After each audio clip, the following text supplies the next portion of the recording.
예, 바벨론 포로 귀환 이후로, 그러니까 주후 538년이죠. 537년 그때 이후로 기록된 성경책이 세 권 있다고 했습니다. 학개, 스가랴, 말라기입니다.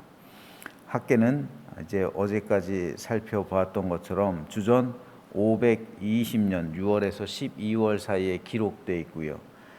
그리고 스가랴는 학개와 약간 한 두 달 정도 겹치죠. 주전 520년 11월부터 470년 무려 50년간의 기록입니다. 스가랴 선지자는 50년 동안 활동하면서 하나님의 말씀을 기록했어요. 그리고 말라기 선지자가 주전 432년 이때 말라기서를 기록합니다. 그리고 말라기 선지자 이후 400년간 침묵기로 들어가죠.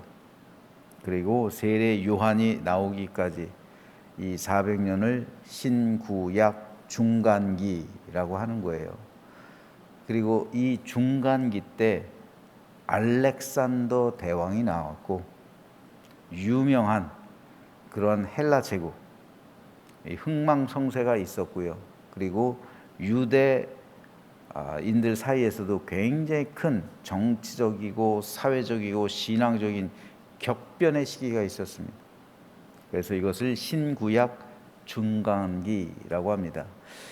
그래서 사실 학개, 스가랴, 말라기라는 성경은 우리가 잘 읽지 않는 그런, 그리고 잘 설교되지 않는 본문인데 상당히 중요해요. 왜냐하면 중간기에 있어서 가장 중간기에 앞선 세 권의 성경이기 때문에 중간기를 살피기 위해서도 굉장히 중요합니다.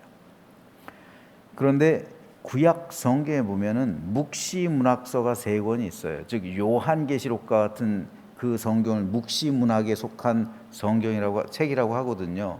묵시문학이라는 것은 이런 계시를 다룬 거예요. 그러니까 하나님께서 환상을 보여주시고 대표적인 게 요한계시록인데 구약 성경에도 요한계시록과 같은 묵시문학 세 권의 성경이 있습니다. 에스겔, 다니엘, 스가랴입니다. 그래서 에스겔, 다니엘, 스가랴 세 성경의 공통점은 뭐냐면은 환상이 많아요. 환상을 많이 봐요. 요한도 환상을 통해서 요한계시록을 쓰잖아요. 환상이 많이 나오는 그 성경, 묵시문학이에요. 에스겔도 환상을 많이 보죠. 다니엘도 환상을 많이 보죠. 스가랴는 환상을 무려 8가지를 봐요. 그래서 스가랴서를 읽지 않고서는 사실 요한계시록을 해석하기가 쉽지가 않아요. 사도 요한이 바라보고 있는 환상 대부분은 스가랴와 다니엘도 바라보고 있다라는 거죠. 그런데 이것이 양의 많고 적음 그 차이예요. 그래서 요한계시록을 제대로 해석하기 위해서는 다니엘과 스가랴서를 먼저 해석해야 그것이 가능한 건데 이 구약의 해석이 없이 신약으로 곧바로 요한계시록만 해석하다 보니까 잘못되는 겁니다. 하지만 하나님께서는 사도 요한 이전 무려 500년 전에 한 600년 가까이 되죠. 요한이 요한계시록을 쓴 적이 AD 90년이니까 한 600년 전에 먼저 이 다니엘과 스가랴를 보내셔서 그 환상을 보여주셨다는 것을 먼저 이해하고 넘어가야 합니다. 스가랴 리포트를 한번 보죠. 스가랴서는 저자가 제사장 가문 출신이었던 스가랴입니다. 스가랴는 제사장 가문 출신, 에스겔과 예레미야도 마찬가지로 제사장 가문 출신 선지자입니다. 이름의 뜻은 여호와께서 기억하신다라는 이름이고요. 기록 연대는 주전 520년 11월부터 470년 약 50년에 이르기까지 이렇게 주어졌습니다. 수신자는 주전 537년에 제1차 귀환함 포로 귀환 세대의 이스라엘 백성들을 향해서 이 말씀을 주셨고요. 스가랴서의 구성은 세 단락으로 나눌 수가 있습니다. 먼저 1장에서 6장은 주전 520년에 주어졌는데 11월에 주어졌어요. 성전 재건 사업을 그 공사를 격려하기 위한 하나님의 말씀을 선포했습니다. 그러니까 학계의 사역하고 학계 선지자가 그 12월까지 이 말씀을 전했잖아요. 학계서가 그렇게 구성되어 있잖아요. 그때 약 2달간이 겹치는 거예요. 성전 재건 공사를 격려해 주는 거예요. 그리고 8가지 환상을 봅니다. 8가지 환상을 하나님께서 보여주시면서 성전 재건 공사를 계속하라는 격려를 해주시는 겁니다. 그리고 7장, 8장은 이로부터 2년 후에 주어졌어요. 518년 성전 공사가 한창이던 때 이제 학계가 완료가 되고 이제 스가랴가 전면에 나섰을 때 그때 어떤 일이 있었냐면은 베델 사람들이 있어요. 베델. 그러니까 금송아지를 두었던 그 북이스라엘의 베델이요. 야곱이 돌베개 베고 잤던 그 베델. 베델 사람들이 굉장히 종교적으로 중심지잖아요. 그 사람들이 한 가지 문제를 제기해요. 이스라엘 민족들은 대대로 예루살렘 성전이 무너지고 예루살렘이 멸망했을 그 날 아부월 제9일이죠. 그 날을 금식일로 지켰어요. 나라의 멸망을 금식일로 지켜가지고 그 날을 기억하면서 하루 종일 금식을 했던 거예요. 그런데 이날 금식하는 게 성경적으로 맞느냐? 이거 가지고 이제 논쟁이 붙은 거예요. 금식일 논쟁에 관한 질문과 답변, 하나님의 답변, 이것이 7장과 8장의 구성입니다. 그리고 9장에서 14장까지는 주전 480년에서 470년, 약 이때로부터 40년 후 그리고 50년에 이르기까지 세대가 바뀌었잖아요. 이제 성전은 완공됐어요. 그래서 거기서 제사도 드리고 있어요. 그런데 세대가 바뀌었어요. 한 세대가 바뀌었어요. 성전 공사하던 세대하고 지금 이제 성전에서 봉사하는 세대는 완전히 달라요. 다른 세대예요. 그런데 이 다른 세대를 봤더니 다른 세대의 신앙이 그 부모의 신앙만 못해요. 영적인 회의가 있어요, 보니까. 그리고 믿음이 사라져 버렸어요. 그 세대를 향해서 권면을 하는 형태로 9장에서 14장 이렇게 스가랴서가 세 단락으로 구성되어 있습니다. 오늘은 이 가운데 스가랴 1장을 먼저 우리가 읽었는데 스가랴 1장 내용의 중심은 제1환상 그리고 제2환상입니다. 먼저 1절에서 6절은 환상 예언 기사를 시작하는 서론에 해당하는 거고요. 여기서 회개를 권면하고 있습니다. 그리고 7절에서 17절은 붉은 말을 타고 화석류 나무 사이에 선 여호와의 사자의 첫 번째 환상. 그리고 18절에서 21절은 네 뿔과 네 대장장의 두 번째 환상에 대해서 기록하고 있습니다. 요한계시록에도 붉은 말, 청동색 말 이런 말들이 나오는데 백마 이렇게 나오는데 여기서도 붉은 말이 나오고 있어요. 그리고 뿔도 나오고 있고요. 네 뿔도 나오고 있고요. 자, 그런데 오늘 우리가 좀 살펴봐야 할 말씀이 하나 있어요. 이것을 시작하기 전에 4절 말씀입니다. 너희 조상들을 본받지 말라. 옛적 선지자들이 그들에게 외쳐 이르되 만군의 여호와께서 이같이 말씀하시기를 너희가 악한 길 악한 행위를 떠나서 돌아오라 하셨다 하나 그들이 듣지 아니하고 내게 귀를 기울이지 아니하였느니라. 여호와의 말이니라. 여기서 하나님은 선지자 스가랴를 통해서 지금 이때는 이제 성전 공사를 재개하고 학계가 한참 그것을 독려하고 있던 그 시기잖아요.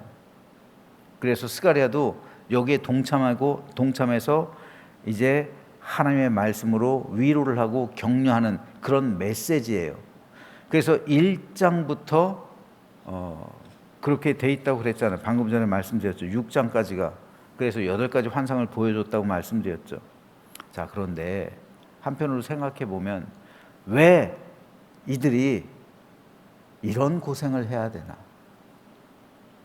왜 그 영화롭던 솔로몬 성전을 폐허가 되게 하고 그 성전이 폐허가 되고 나라가 망하고 성벽도 없는 채 초토화된 예루살렘, 그리고 한재가 있어요. 농사도 안 돼요. 적들의 언제 침범해 올지 모르는 그런 공격성과 호전성에 시달려야 돼요. 경제적으로도 어려워요. 사회적으로도 불안해요. 정치적으로도 안정이 돼 있지 않아요. 뭐 하나 제대로 돼 있지 않아요. 심지어는 성전도 없어가지고 다시 지어야 돼요.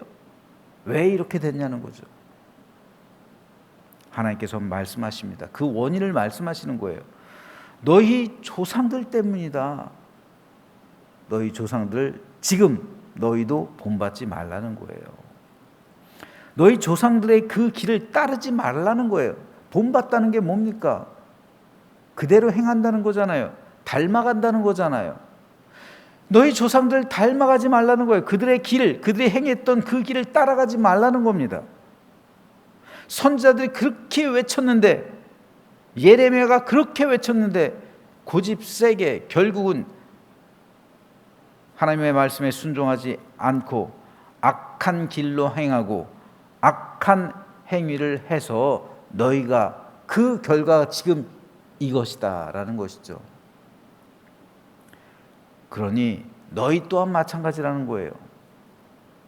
너희가 만일 모세에게 말씀하셨던 것처럼 하나님을 온전히 믿으면 너희 자손이 천대까지 은혜를 받을 것이지만, 너희가 만일 내 길을 돌이켜 떠나가면 너희 자손이 뭐예요? 결국 조상들의 그 잘못된 것으로 인해서 천대까지 징벌을 받게 되는 그런 것을 하나님께서 말씀하셨잖아요. 결국은 조상들을 본받지 말라라는 이 말씀 속에 하나님의 그 세대를 향한 그 간절한 마음이 담겨져 있는 겁니다. 그들은 나라와 민족을 잃고서 결국 자기들도 고생을 했을 뿐 아니라 그 고생을 자식들에게도 대물림해 주고 결국 그들이 돌아와 가지고 이렇게 고생을 하고 있는 그 현실 속에서 하나님께서는 다시 한번 그 믿음을 새롭게 하시는 거예요. 그래서 너희 조상들 본받지 말고 다윗처럼 아브라함처럼 하나님을 온전히 섬길 것을 촉구하고 계시는 거예요. 그러므로 이 말씀은 현재 진행형으로 우리는 이 말씀을 읽어야 합니다. 이 말씀은 현재 나에게 주시는 하나님의 말씀으로 우리는 읽어야 돼요.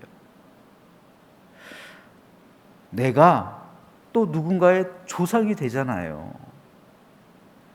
지나간 조상들은 어쩔 수 없어요. 그렇죠? 그런데 조상들이, 다시 말해서 우리 선조들이 잘했을 수도 있고 우리 선조들이 잘못했을 수도 있어요. 잘한 거는 본받아야 되고요, 잘못한 것은 본받지 말아야 돼요. 그런데 이상하게 사람들은 잘한 거는 본받지 않고 잘못한 것을 본받아요. 우리나라도 그래요.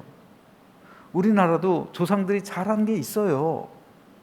잘한 게 있는데 잘한 거는 본받지 않고 잘못된 것을 많이 본받아요. 정치, 국방, 잘한 것이 분명히 있는데, 물론 우리가 잘한 것도 본받고 있죠. 하지만 잘못된 것도 많이 본받고 있다는 거죠. 교회도 마찬가지고 가정도 마찬가지입니다. 그러므로 너희 조상들을 본받지 말라. 이 말씀은 오늘 우리에게도 너무도 소중합니다. 다음 세대를 한번 봅니다. 다음 세대들이 과연 어떻게 살아갈까? 저는 우리 다음 세대들 생각하면은, 여러분, 지금부터 한 20년, 30년 뒤에는 교회가 절반이 된대요. 교회 숫자가요. 교인들이 절반이 줄어든대요. 지금 다니고 있는 그 젊은 층을 봐도 그래요. 그리고 목회자로서 한번 생각해 보는 거예요. 우리 다음 세대의 아이들, 지금 우리 교회 장로님들, 권사님들, 이 부모 세대의 믿음, 이 믿음을 이어받을 수 있을까? 이 믿음 이상 될 수 있을까? 이 믿음보다 더 충성하고 헌신할 수 있을까? 생각해 보면은 조금 암울해요, 사실. 그래서 우리 교회에서도 그렇고 가장 시급한 게 교육이에요, 교육. 다음 세대를 이어가야 하는 교육. 그렇기 때문에 오늘 우리들은 너희 조상들을 본받지 말라는 이 말씀을 통해서 과연 나는 어떠한 사람으로 남을 것인지를 우리는 한번 심각하게 생각해 봐야 합니다. 나는 과연 우리 후손들에게 선하고 좋은 영향력을 미치는 사람으로 남을 것인가? 나도 조상이 될 거잖아요. 나도 이미 누군가의 조상이 되고 있잖아요. 내가 자녀를 낳았다는 것은 조상이 된 거예요, 자녀들의. 그리고 우리 자녀들이 또 아이를 낳으면 벌써 할아버지, 할머니가 되는 거잖아요. 벌써 조상이 된 거예요. 그렇다면 나는 과연 어떠한 선한 영향력을 미칠 수 있을 것인가? 결국 다음 세대에서 이 믿음을 제대로 이어가지 못하고 선지자 스가랴가 말하고 있는 것처럼 3, 40년 후에, 4, 50년 후에 그들의 영성이 무너지고, 그래서 9장에서 14장에 이르는 그들에게 새로운 권면을 주는 말씀을 이렇게 주고 있잖아요. 스가랴도 그 세대를 지금 겪고 있는 거예요. 결국은 그건 뭡니까? 스가랴가 1장에서부터 6장까지 너희 조상들 본받지 말라. 그래서 너희가 이렇게 고생하는 거야. 그런데 그들의 믿음이 온전히 이어지지 못해서 다시 한번 40년, 50년 후에 스가랴가 또다시 메시지를 선포해가지고 그들의 믿음, 그들이 영적으로 죽어 있으니까, 그들의 믿음을 이어받지 못하고 있으니까 신앙적으로 다시 권면하고 있는 거예요. 이 일이 우리 한국 교회들 가운데서도 일어나게 될 것 같아요. 결국은 우리들이 온전하게 믿음 생활하지 못함으로 인해서 하나님의 교회가 온전하고 정직하게 세워져 있지 못함으로 인해서 다음 세대들이 이러한 신앙을 떠나간 그러한 삶을 살아가게 된다는 거예요. 코로나 때 거치면서 과연 우리들은 우리 믿음의 순결과 우리 믿음의 진실성을 증명해 볼 수 있는가? 과연 우리는 이 물질적인 세계관 속에서 우리 믿음을 순수하게 지켜낼 수 있을까? 과연 우리는 이런 자유와 방종이 가득한 사회 속에서 우리 믿음의 거룩성을 지켜낼 수 있을까? 그래서 지금 우리의 삶이 그대로 자녀들에게 이어져서 이제 한 세대 후면은 우리 삶의 결과가 자녀들 통해서 나타나는 거예요. 우리 교회 열매가 자녀들 통해서 맺히게 되는 거예요. 그랬을 때 하나님 앞에서 너희 조상들을 본받아라. 내 종 다윗과 같아라. 내 종 다윗과 같이 라는 말이 있고요. 여로보암이 걸어갔던 길과 같이 라는 평가가 있어요. 달라요. 그러므로 저는 이 말씀을 오늘 보면서 너희 조상들을 본받지 말라. 이게 우리의 모습이 되어서는 안 되는데 한 세대 후에 하나님께서 우리 후손들에게 너희 조상들을 본받지 말라 이렇게 말씀하시는 거 아닐까라는 생각을 해봤습니다. 그래서 저는 저와 여러분 모두가 오늘 이 시간 진실하고 정직함을 회복하고 거룩함과 하나님 앞에서의 순결함으로 우리 신앙을 후손들에게 남겨주고, 그래서 우리 후손들이 살아갈 그 30년, 40년 후에 그 삶 속에서는 교회가 절반으로 줄어드는 것이 아니라 오히려 더 단단해지고 여물어지고 더 부흥하고 성장하게 하는 그런 기틀을 마련해주는 그런 우리 모두가 되시기를 주님의 이름으로 부탁드립니다.